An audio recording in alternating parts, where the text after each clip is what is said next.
You know I like the spaghetti westerns, right? If you've watched what I talk about here, I'm always a big fan of all these spaghetti westerns that are getting new releases on Blu-ray now. And here's another one from MVD. This is the MVD Classics label. MVD is music video distributors. They put out all kinds of stuff, but they have sublabels. So there's MVD, there's MVD Marquee Collection, there's MVD Classics. We have Four Bullets for Joe from 1964. This is an Italian-Spanish co-production, and it's directed by Agustín Navarro with, pardon me while I look at my notes, Paul Piaget, Fernando Casanova, and Liz Poitel. It is 75 minutes long, in color, widescreen. To my eye, it was widescreen 166. I'm front-loading all the tech specs.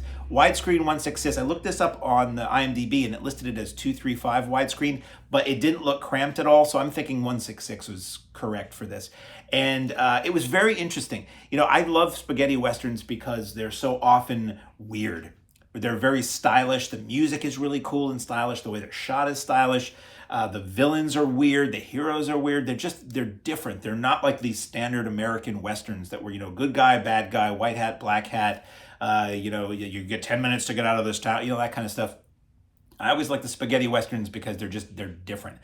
This feels more like an American Western. It was obviously shot in Spain, like most of them are. I believe it was shot in Spain. Spain or Italy, probably Spain. Very interesting locations. You've got your standard spaghetti Western downtown, shall we call it, but a lot of really cool, craggy, rocky mountains, really rough landscape that was really interesting to see. But the storyline here, what's this film about? 75 minutes. This film is about, the film opens with a woman on trial for murder. She claims she didn't do it. And the trial is looks like it's in a big saloon or something like that. A lot of people gathered. She claims she doesn't do it. She's about to get convicted of doing it. And she runs out of the courtroom, barroom, saloon, brothel, whatever it was, onto the street, I'm not going to tell you the whole story, gets hit by a passing wagon, dies. That takes care of that, you might say, but no. Her brother is the notorious Frank Dalton, who rides into town and says, I'm going to find out who's behind this, who accused her, who really did the murder, all that. The clad in white, actually, sheriff is like, that's for me to do. You overstep the law. You break the law and trying to find out who did this. I'm taking you in. Keep your distance. So they have this push-pull tug of war thing going. Then the film gets really interesting to me. Overall, I'm going to say this film isn't that great up front, but black-gloved POV killer in this film, which says to me, if it says to you, it says giallo to me, and I'm like, whoa, wait a minute, I didn't know there was ever a giallo Western. This is 1964, so, technically I believe Blood and Black Lace had already come out, which sort of popularized the form. It might have existed a little bit before that, but it is an Italian movie with a black-gloved pair of hands, POV style, going toward people. And the classic, somebody looks up, you see the camera walking into a room, point of view of whoever this strange person is, and the soon-to-be victim says, "Oh, it's you," which is classic in murder mysteries and in giallo films and things like that. So this film has that. So the film is really as much a mystery as it is a Western. People start getting bumped off who are, we believe, have something to do with the murder that the film began with, the murder that this woman was accused of. So we have the sinister Frank Dalton and the white hat, white shirt, or at least the white shirt. How does it stay so white? There was a scene where he got off a horse and the back of his pants looked a little soiled. Not in that way, but I was like, okay, so he does get dirty, because that's one thing with Westerns that I notice now when I watch them, is that these Westerns where everybody looks like they just pulled the clothes off the rack, and I'm just like, that seems a little